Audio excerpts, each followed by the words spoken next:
Bonjour à tous, au programme de ce nouveau Media Junkie YouTube. Créé en 2005, YouTube n'est plus uniquement une plateforme sur laquelle des amateurs font le buzz avec des vidéos de leurs animaux de compagnie. En multipliant les partenariats, YouTube insuffle une véritable révolution de son contenu.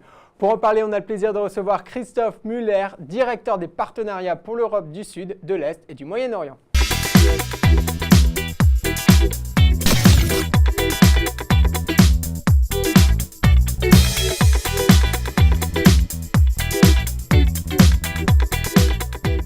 Monsieur Muller, bonjour. Bonjour. Donc le tribunal de grande instance de Paris a débouté TF1 face à YouTube. Elle reprocha à votre plateforme d'utiliser justement du contenu des séries TV et des films. Comment faites-vous pour vous protéger face à ce type de procès? Alors aujourd'hui, notre objectif c'est de nouer un maximum de partenariats pour justement arriver à entrer dans un cercle vertueux avec l'ensemble des ayants droit ou propriétaires de contenu. Que ce soit au travers d'accords de protection de ce contenu, justement, en utilisant notre technologie Content ID, ou simplement au travers d'accords commerciaux qui vont permettre de générer des revenus incrémentaux. YouTube, justement, se diversifie et propose du contenu de plus en plus professionnel. Pouvez-vous nous en dire un peu plus sur le partenariat avec la Ligue 1 de football? Alors c'est vrai qu'aujourd'hui, cette année, nous avons signé un accord de partenariat avec la LFP qui va créer sa chaîne sur YouTube et mettre en ligne sur sa chaîne sur YouTube les extraits, les buts et certaines interviews pour chaque journée de championnat. Donc ce sera toujours de courts extraits Ce sera toujours des extraits ou des buts, des résumés qui seront mis en ligne à partir de minuit le dimanche soir à la fin de chaque journée de championnat. Aux États-Unis, la frontière entre la télévision et le site YouTube est de plus en plus mince. 90 à 100 chaînes thématiques ont vu le jour. Ce sont de véritables niches puisqu'on trouve par exemple une chaîne thématique sur le yoga, sur le fitness, sur la cuisine. Est-ce que YouTube, dans le futur, est amené à devenir un véritable spécialiste de tous ces domaines?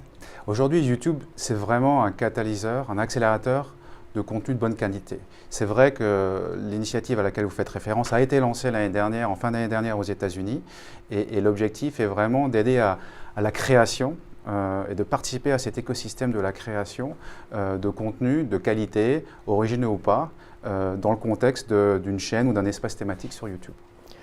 Donc avec la télévision connectée, c'est vrai que maintenant n'importe quel internaute a accès avec sa TV à YouTube. Donc au final, vous n'allez pas concurrencer directement les chaînes américaines ou les chaînes du câble et leur prendre des parts d'audience. Aujourd'hui, notre objectif à nous est vraiment, comme je disais tout à l'heure, d'enrichir cette expérience utilisateur qui passe par une offre de contenu la plus large possible. Mais aussi de faire en sorte que cette offre de contenu soit disponible et accessible à tout moment, sur tout device, donc que ce soit tout terminaux, pardon, que ce soit au travers d'un écran ordinateur, mobile, tablette ou téléviseur.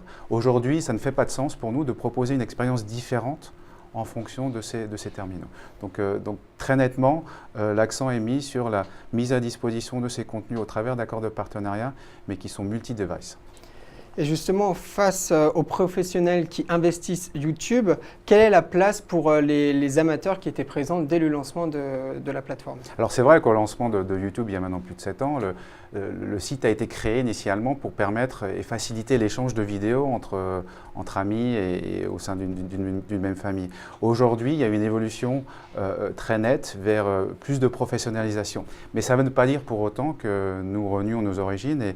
Et aujourd'hui, finalement, contrairement à ce qu'on peut penser, les acteurs les plus populaires ou les partenaires qui sont le plus couronnés de succès sont justement ces gens qui ont vu très rapidement, il y a 3-4 ans, voire plus, l'opportunité que pouvait représenter YouTube. Mis à part certains artistes musicaux qui sont toujours dans le top 10, je pense au Colin Ray, par exemple, qui a eu plusieurs vidéos dans le top 10 2011, pardon. Aujourd'hui, les gens qui sont finalement les gens qui ont une audience la plus importante sur YouTube sont ces fameuses stars YouTube comme Rémi Gaillard, comme Irma, comme Norman, comme Cyprien. Rémi Gaillard maintenant a dépassé le milliard de vidéos vues cumulées depuis la création de sa chaîne sur YouTube. Donc on arrive vraiment à des chiffres qui sont très importants. Mais ça ne veut pas dire pour autant puisque les acteurs classiques du paysage audiovisuel ne sont pas présents. Nous avons des accords avec Arte, avec BFM, Bolloré Média, pour ne citer que quelques-uns en France, avec la RAI, la BBC, CNN, Discovery. Donc la liste est très très longue. Aujourd'hui, plus de 30 000 partenaires travaillent avec YouTube.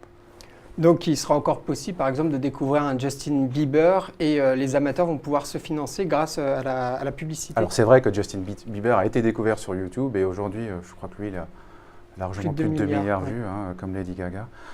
Ils font la course en tête.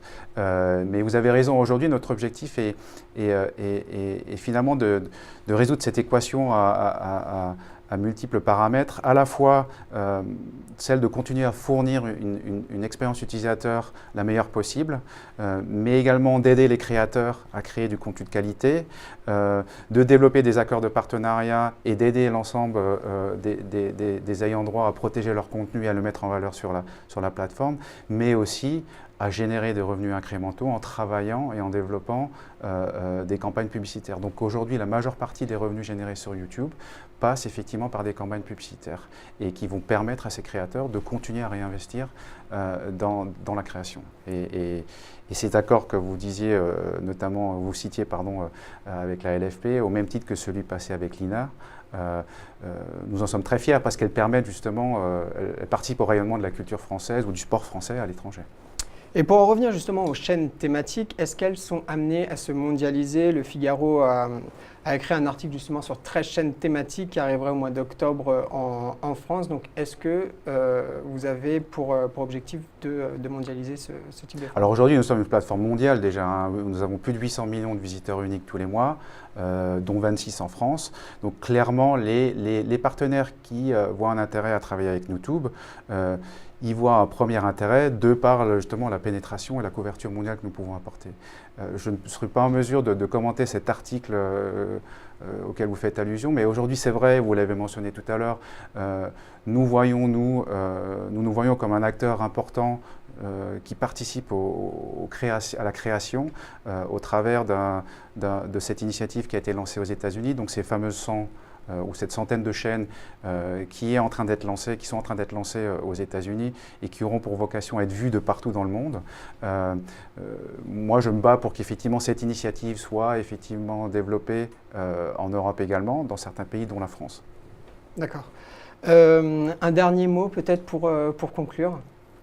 Écoutez, aujourd'hui, YouTube est sur une trajectoire très très intéressante parce que beaucoup de chemin a été parcouru en 7 ans, on l'a mentionné tout à l'heure. On a commencé avec les vidéos amateurs. Aujourd'hui, c'est vrai qu'on déplace ce curseur de plus en plus vers la droite, vers la professionnalisation, vers des contenus pas forcément toujours très courts, mais aussi de plus en plus longs. Aujourd'hui, YouTube est la plateforme de l'ensemble des contenus et nous allons continuer à travailler pour améliorer cette expérience et à enrichir justement cette offre. Et ce sont là nos principaux objectifs pour cette année et l'année prochaine. Merci Monsieur Muller. Je vous en prie, merci. C'est la fin de ce Media Junkie. Merci de nous avoir suivis et à très bientôt.